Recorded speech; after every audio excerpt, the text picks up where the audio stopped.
for the final presentation of this session.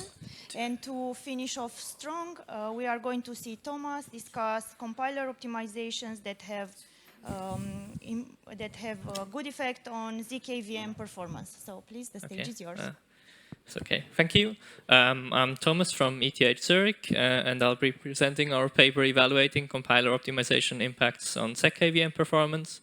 This was done in collaboration with Stefanos from UCL, who's also here right now, with Tudoris, and supervised by Changdong Su at ETH Zurich. So first of all, before I start, let me motivate the problem a bit more. So as we've probably seen yesterday and today, zkVMs are becoming ever more important for verifiable and privacy-preserving computation. However, most zkVMs out there, so for example SB1, RISC-0, or also Jolt that we've seen before, they're targeting regular ISAs, for example RISC-V, and these were designed for traditional hardware and not proving systems.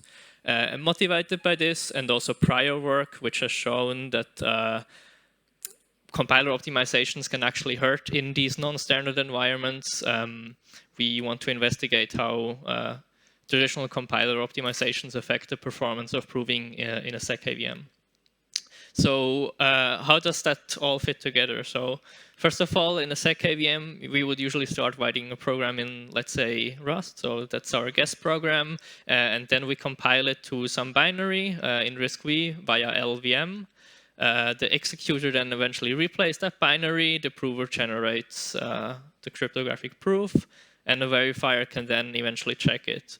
Now, in that step, we also have precompiles which might be used, but for our work, what's mainly important here is that LLVM is already in the toolchain and basically affects the entire downstream pipeline here, which also includes the performance of the prover and so on. So maybe first also a very small introduction into how LLVM fits into this and how it works. So LLVM is the compiler infrastructure behind Rust, Clang, and many others. And it's also used for all of the zkVMs that we're testing here. So yeah, it has a front end that compiles to LLVM IR and then has a bunch of optimization passes. So for example, inlining, loop unrolling, and so on. And then has a backend which eventually compiles to assembly code. But both zkVMs that we are targeting here and also Jolt, I think, they inherit LLVM as is and make very little changes to the optimization and compilation pipeline. So just to reiterate that, how that compares to traditional architectures for which compilers were designed. On zkVMs, we don't have any caches, so we also have no cache misses that are penalized. We don't have any branch predictions. We don't have any out-of-order execution or ILP. Floating point is also something that has to be emulated, and unlike on regular CPUs, instruction cost is also almost uniform in all cases. So yeah, so let me also motivate why performance really matters here. So on a zkVM, even just executing or like tracing a program is orders of magnitude more expensive than execution on a regular CPU. So yeah, improving then even further is orders of magnitude more expensive than that. So previous work on optimizations in zkVM has mostly focused on improving the prover itself or doing things like precompiles or hardware acceleration.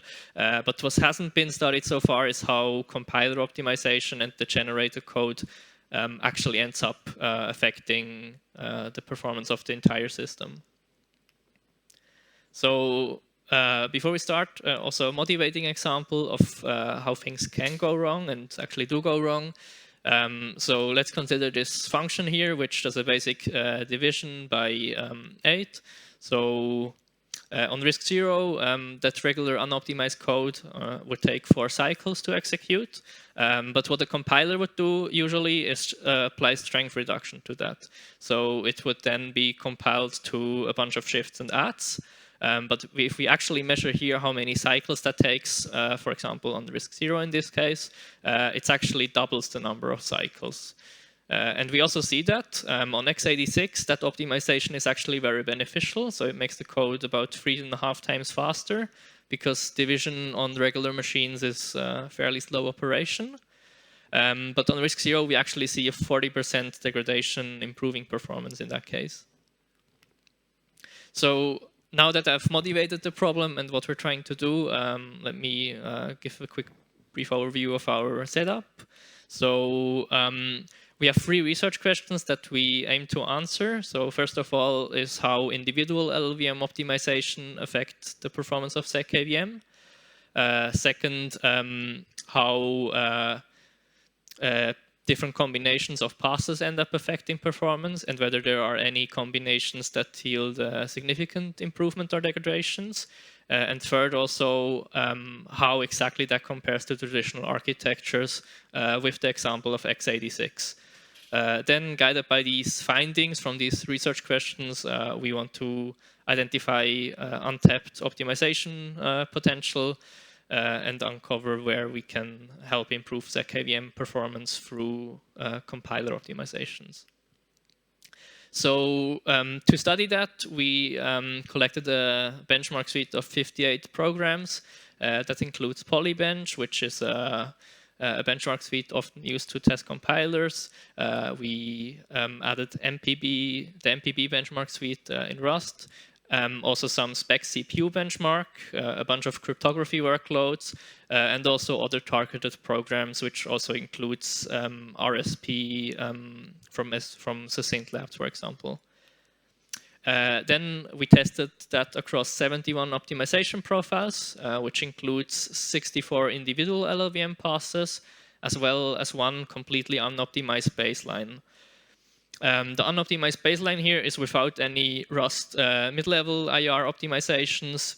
And then we also have 6 standard optimization levels, which goes through O0, through O3, OS, and OZ. Also, one important thing to mention here, the difference between O0 and the unoptimized baseline is the Rust mirror optimizations. We tested that across 2 zkVMs, RISC-0 and SP1, and the metrics that we are mainly targeting are execution time and proving time. Now let me start with the results from RQ1, so the impact of individual optimizations. So what we're seeing here is on the x-axis each LLVM pass, and on the y-axis the performance improvement or loss that we get when applying this LLVM pass. The blue line is like the average, and the shaded line is the standard deviation. So we see on both RISC-0 and SP1 we get actually fairly similar impacts, with the best on both being inlining, and the worst being loop invariant code motion, where we see a fairly significant degradation. These results we will later on then also analyze, so I'll be getting back to them in a few slides. So yeah, next for the second research question. Now that we have like all of the impacts of individual optimization, we want to see how the standard optimization levels in compilers end up affecting performance. And here we also see somewhat the natural pattern with O3 consistently achieving the highest gains, and OZ, except for O0, showing consistently the lowest gains.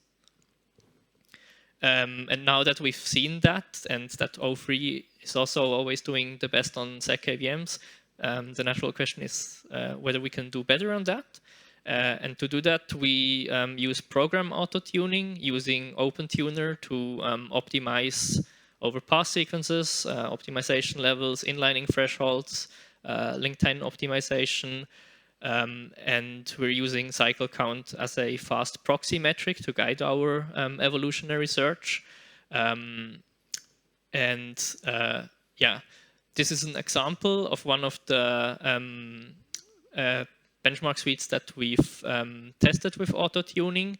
And actually here we also see fairly positive results.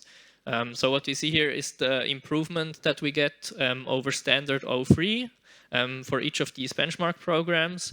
And on average, we actually get a 17% improvement in improving performance by auto-tuning the compilation pipeline and selecting the ones that reduce cycle count the most. And we can also see that on some of these benchmarks, we even get a speed up that is more than 2x, so fairly significant. Yeah, so what we've seen in our free research questions, and the answer to this is that the performance gains that we get from these optimizations on zkVMs is in general a lot smaller on than on x86, and for some passes the behavior flip entirely. So to study that and see why it happens, we consider 3 different cost components to analyze that behavior. So we consider cycle count, dynamic instruction count, which is fairly related because of the uniformity of instruction cost that we have. And then we also consider paging cycles on the RISC-0 in particular, because for some of the programs, this can actually be the dominating factor. Yeah. So if we actually analyze that across all of our benchmarks that we did, we actually see that these metrics are these cost components are very strongly correlated with the performance in improving and execution that we get. So here are 3 passes. For each of them, we have these cost components and the corresponding performance gain in execution improving listed for each of the programs on the x-axis. And the key observation here, and from our statistical analysis, is that the dynamic instruction count that the program has is like the key driver of the performance that we eventually get. So based on that, we then derived 4 optimization principles and empirically validated them on programs in our benchmark suite. So the first one here would be to avoid excessive paging pressure and avoiding passes that greatly increase paging cycles. So one example here is where we had loop invariant code motion that caused more than 400% increase in paging cycles and then dramatically slowed down proving. The second is to inline selectively based on whether it actually ends up reducing instruction count. So inlining tends to be very helpful, as we've seen also in RQ1, but this is mainly only for as long as it can reduce dynamic instruction count. So it should be avoided if it then actually ends up causing stack spilling. Third, we should also unroll loops only when it actually helps reducing instructions. That also makes sense because on zkVMs we don't have any ILP, so all of the benefit from loop unrolling that we could get is through the reduced overhead of branch checks, for example. And fourth, we should be a lot more conservative with branch elimination because we also don't have any misprediction penalties, and branches are in general very cheap on zkVMs. The fourth point here, I can also illustrate with an example that we had on one program in our benchmark suite. So this is one of the polybench benchmarks where we have a function that computes the absolute value of some integer. And before the optimization is applied, we actually get a branched version. But what compilers will usually output is the branchless version, which is a lot better on x86 because we don't get any branch mispredictions, and that actually results in 2.2 times faster execution on x86. But on ZKVMs, that's actually a very detrimental optimization to do just because of the fact that parameters are really cheap in general. Yeah, so based on these 4 optimization principles, we then made some very slight modifications to LLVM and tested them on both RISC-0 and SP1. So these are around 150 lines of code in total, so fairly small and targeted. And we actually see that, for example, here in execution on the ZKVM, we already significantly outperform standard O3 on a wide variety of benchmarks for both ZKVMs. So, for example, on one of the benchmarks program, we get up to 45% faster execution. On average, it's about 4.6% on RISC-0 and 1% on SP1. For proving also, we actually managed to improve performance on 27 out of 58 benchmarks program by more than 1% on SP1. And on RISC-0, we get 8 out of 51 programs where it's more than 1% improvement. There's one major regression on SP1 though, because one of our inlining changes there causes the number of shards to increase.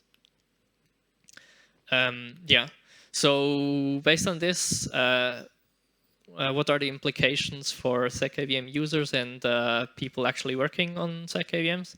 So for users, I think that means that O3 is already a very decent baseline. So we've seen that O3 of all the standard optimization levels already achieves the highest performance. Second would be that auto-tuning can pay off. So if you have a specific guest program and want to improve performance for that, you can actually get fairly significant performance improvement by auto-tuning that guest program. And as we've seen, large improvements over O3 are actually possible. And third point related to that also is that we can use cycle count as a very cheap proxy metric to improve the proving performance.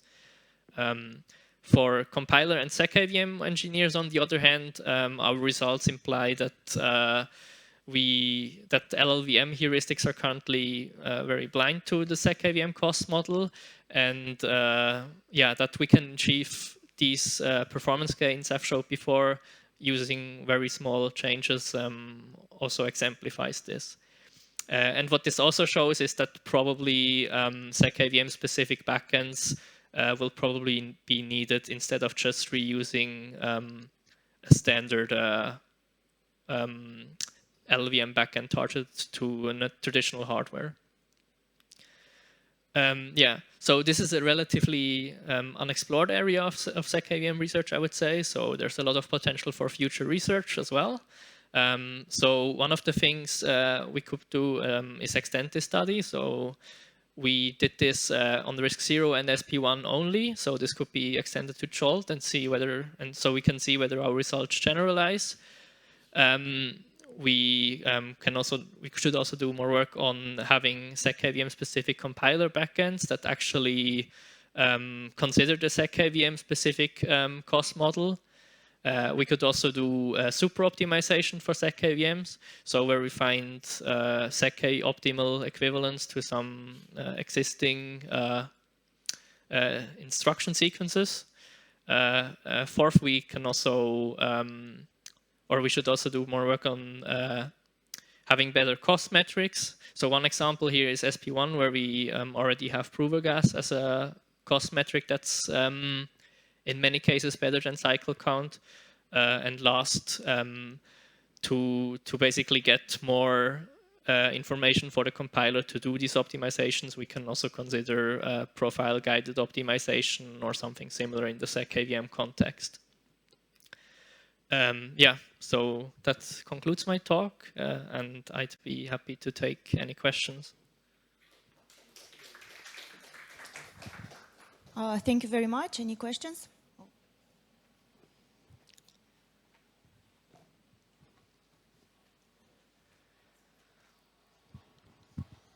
Thank you for the talk. In one of your earlier slides, you showed a comparison between SP1 and risk zero.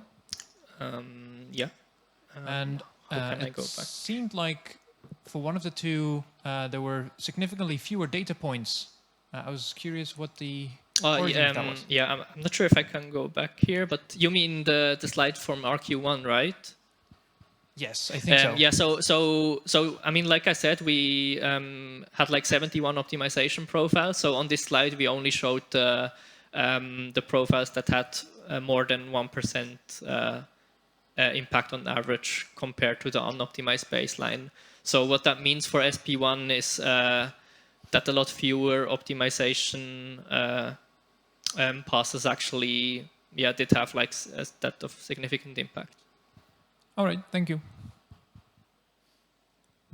More questions?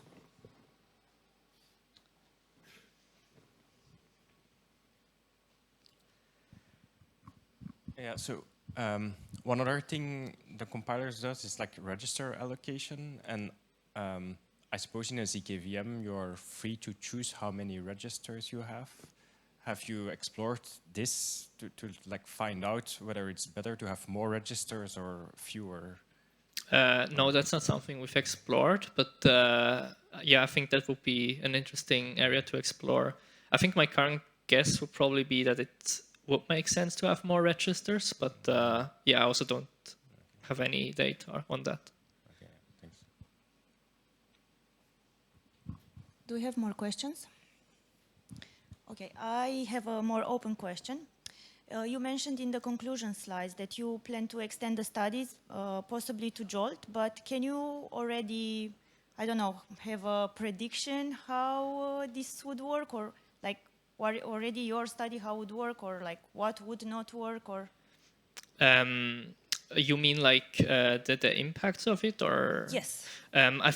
I mean, like what we've seen so far is that on SP1 and risk zero, we actually get fairly similar results for each of the optimization passes. So my expectation would be that for Jolt, we also would see a similar picture, but yeah.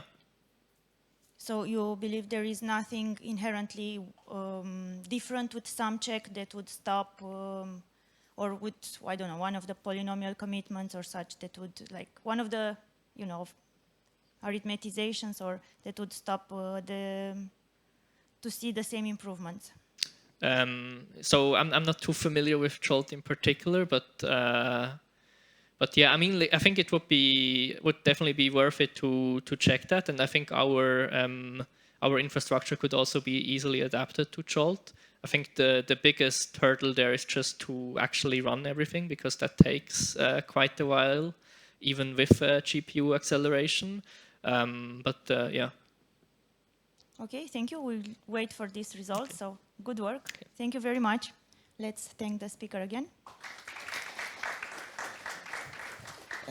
Just to let you know, one small announcement. At 4 p.m. there is a group photo just outside of the hotel. So if we all can make it there on time. Thanks.